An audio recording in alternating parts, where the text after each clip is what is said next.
If you've been fishing for any length of time, you've probably heard the term structure, and that's what we're going to talk about in this video. What we're going to talk about is why it's important and the types of structures you need to be looking for that'll help you catch more fish. So let's get right into it. Hey, what's up everybody? This is Pat from Salt Strong, and in this video, we are talking about structure, and specifically man-made structure. So first off, we need to define what structure is.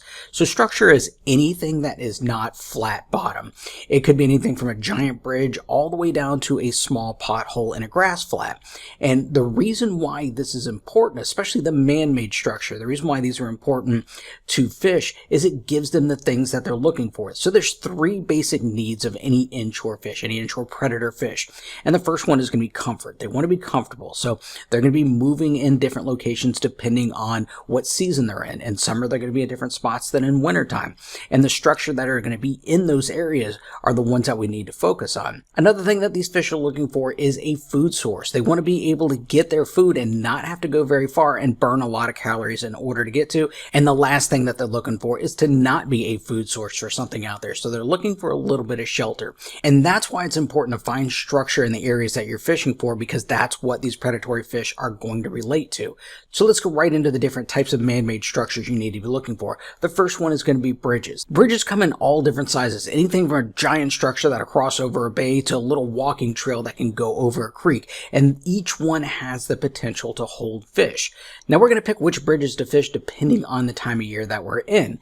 If we're in the warmer months, say summertime, we're going to fish these bridges that are closer to bigger open water because that's where a lot of your fish are going to be because the water's cooler. Now in the wintertime, in your cooler months, then we're going to go to these bridges that are further inland. That's where a lot of these fish are going to be. That's where their food source is, and that's where it's going to be a little bit warmer. So going further inshore is going to be your better bet. Now the great thing about bridges is it actually provides fish what they need depending on the season. In the summertime, it provides a lot of shade. So the water underneath the bridge in the summertime is going to be a little bit cooler. And then in the winter time, that bridge is going to soak in that sun and it's going to transfer a lot of that heat and warmth down into the water. So in the wintertime, they're going to get what they need, which is going to be warmth. So it doesn't matter if it's summertime or wintertime, bridges can be a great place to fish no matter what the season is. Another thing that these bridges offer is going to be current breaks. And these current breaks are going to be places where these fish can either ambush any prey that's coming by, depending on the type of fish that they are, or give places for the scavenger style of fish to mill around and find their food.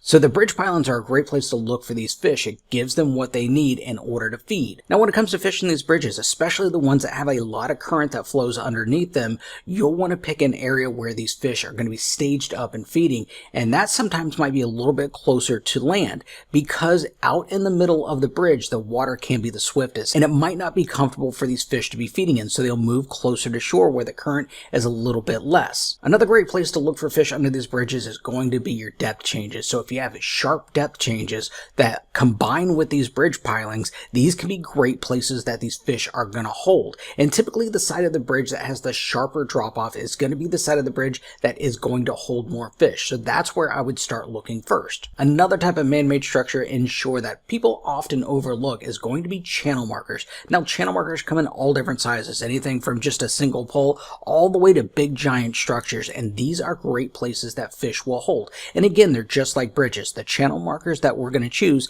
is going to be dependent on the season that we're in. So in the summertime, when it's warmer, we're going to be fishing channel markers that are closest to the bigger water. And then in the wintertime, when it's cooler, these fish are going to move inland a little bit, so you're going to want to fish the channel markers that are closest to these inland waters. Now these channel markers will offer some of the same things that these bridges do when it comes to an ecosystem. There's going to be growth on the actual wood of the channel markers. That's going to attract the bait fish, and of course the bait fish are going to attract the predatory fish. The thing that channel markers don't really offer is going to be shade. There's not a whole lot of shade on channel markers, but these can still be great places to fish because often they're overlooked. You don't see a whole lot of people fishing channel markers, and especially whenever it's an isolated piece of structure, whenever there's not a whole lot around, these can really attract a lot of fish. In your more populated areas, another good structure is going to be docks. Docks are a great place to look for fish because they kind of act like mini bridges. They give the fish what they're looking for. They're going to give them some safety and structure. They're going to give them an ecosystem that the fish are going to have a food source, and it's also going to give them shade and warmth depending on the season. Docks are a great place to look. Now, these are going to be just like the channel markers and the bridges. The docks that are closest to the open big water in the summertime are going to be the best in the warmer season, and then whenever it comes to wintertime, then you want to fish the docks that are a little bit further back in the river, back in the bay system. Now, because docks are attached to land, you're going to fish these differently depending on the tide cycle. During high tide, when there's the most amount of water, a lot of times the fish are going to push closer to the shore. Now, as the tide falls out, the fish are going to start moving out further and deeper onto that dock. So you're not necessarily going to fish the same part of that dock all the time. It really depends on how much water flows out. If there's not much water flow, say you only have a foot of tide change, then they might hang out in the same area. But if you're fishing a dock in an area that has maybe 4 to 6 foot of tide change, then you're going to fish different parts of that dock depending on what stage of the tide you're fishing. Now, your best docks are going to combine the most amount of structure. Other things like oyster beds and seagrass beds combined with these docks add to the appeal of the docks to these fish. Now, one thing that's often overlooked is when it comes to the actual dock itself. A lot of people will fish the larger docks, but sometimes your shorter docks can actually be better because that indicates more of a depth change, a quicker depth change.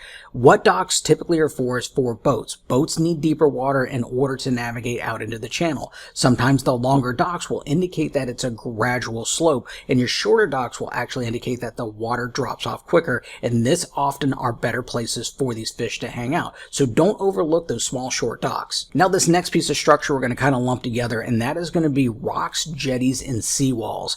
These are excellent places, and again, it's just like all the other pieces of structure. You're going to want to fish the ones in the areas depending on the trends. In the summer times, the jetties out in the inlets can be excellent places to look, but in the wintertime, when these fish move further inland, then you want to find those seawalls and those rock piles and those jetties that are closer inland. That way, they're going to be closer to the food source of the fish. Now, the great thing about this structure is there is a lot of growth, and what comes with that growth is going to be the attractant of that bait fish. And whenever you have a lot of bait fish in an area, that's going to again attract the predators, and it gives them a place to hide, especially rocks and jetties. Those are great places to look. Now, when it comes to these structures, they come in all different sizes, all the way from a few feet to miles long. So you really want to pick the ones out that have the most amount of other things around. If they're being used as current breaks, that is a great choice. Seawalls can be great in the wintertime too if they're facing towards the sun. What happens is that sun is going to heat up that seawall, and then that is going to radiate that heat down into the water. And oftentimes you'll see fish in the afternoon get right up against those seawalls because the water is just a little bit warmer right up against the structure. These are great wintertime places. Now, in summertime, you want to fish the rocks and the seawalls that are going to be out in the wind. The wind is going to blow the water up against these structures, and that's going to cause some aeration. You're going to have more dissolved oxygen, and it's going to be cooler water. So in the summertime, the ones that are exposed to that wind are going to be the better bet. Now, when it comes to lures, everybody's got their favorite, but one thing I would highly recommend is using a weedless setup. Because we're fishing around structure that has a lot of growth on it, oftentimes you're going to get hung up if you're using an open jig head. I like using a weedless. One of my favorite setups is putting a prawn, which is our shrimp imitation, on a Haas football weedless jig head, and that way you can bounce it around and you don't have to worry about getting hung up. You can spend a lot more time fishing and a lot less time getting your hook unstuck. Now, as you can tell, as far as a theme when it comes to these, is it really depends on the trend.